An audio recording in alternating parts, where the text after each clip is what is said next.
Écoutons l'évangile de Jésus-Christ selon saint Jean.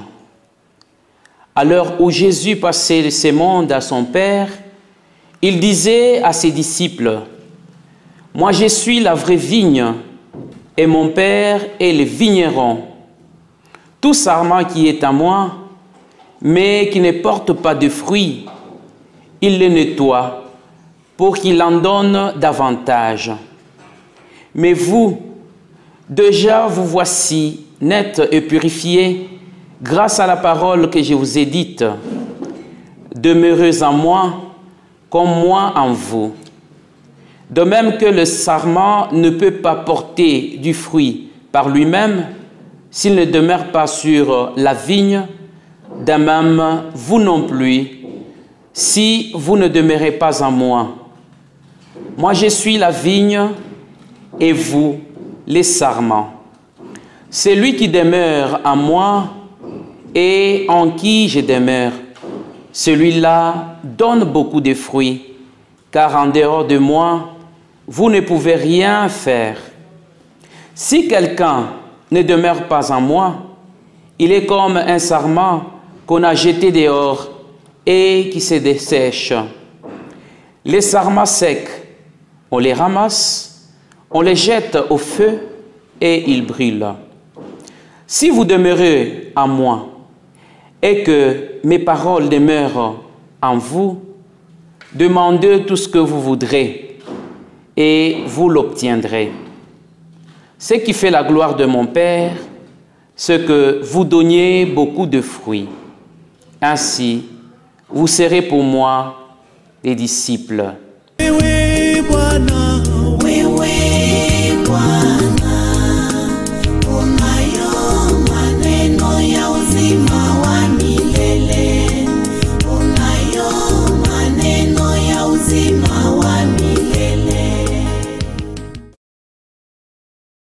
Frères et sœurs, nous célébrons aujourd'hui le 5e dimanche de Pâques, un dimanche où Dieu nous a fait don de la résurrection de son Fils, Jésus le Christ.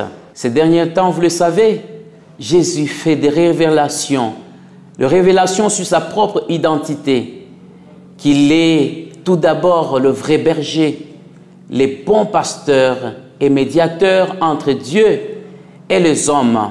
Il est le bon pasteur, car il a donné sa vie pour ses brebis, sa propre vie pour les hommes, au point de se faire un sacrement de son corps et de son sang pour nous, pauvres pécheurs, pour tous les pauvres du monde et les pécheurs.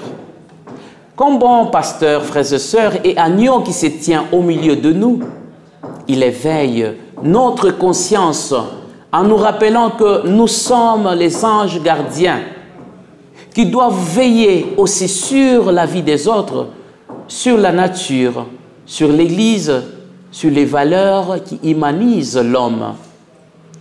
Jésus ne s'identifie pas tout simplement comme bon pasteur. Il s'identifie aussi comme chemin, vérité et vie.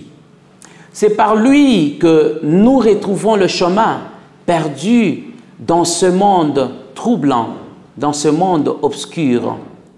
C'est par lui que la vérité absolue est révélée dans ce monde corrompu et cupide. C'est encore par lui, frères et sœurs, que la vie se renouvelle en plénitude dans ce monde maculé par le sang des innocents.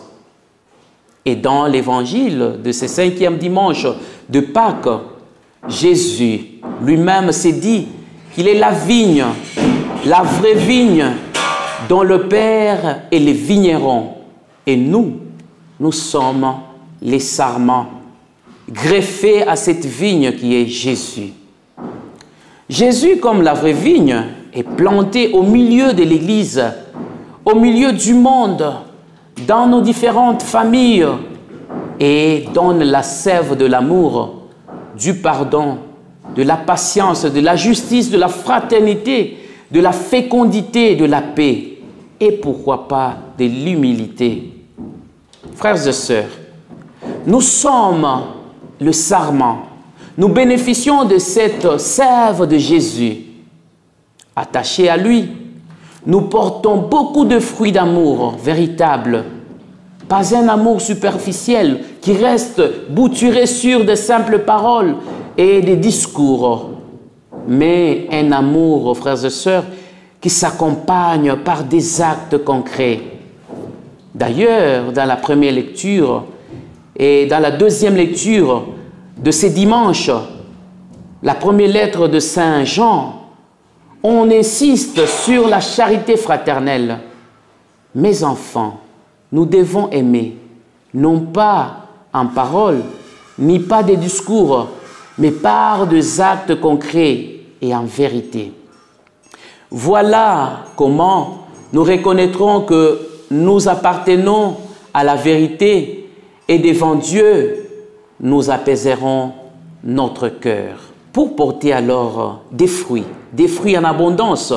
Frères et sœurs, nous sommes invités à rester indissolublement unis à Jésus, qui est la vraie vigne, et que sa mère, la mère de Dieu, notre mère, la Vierge Marie, qui est vigne nouvelle, source féconde et douceur de la vie, nous aide par l'intermédiaire de son Fils à produire des fruits en abondance.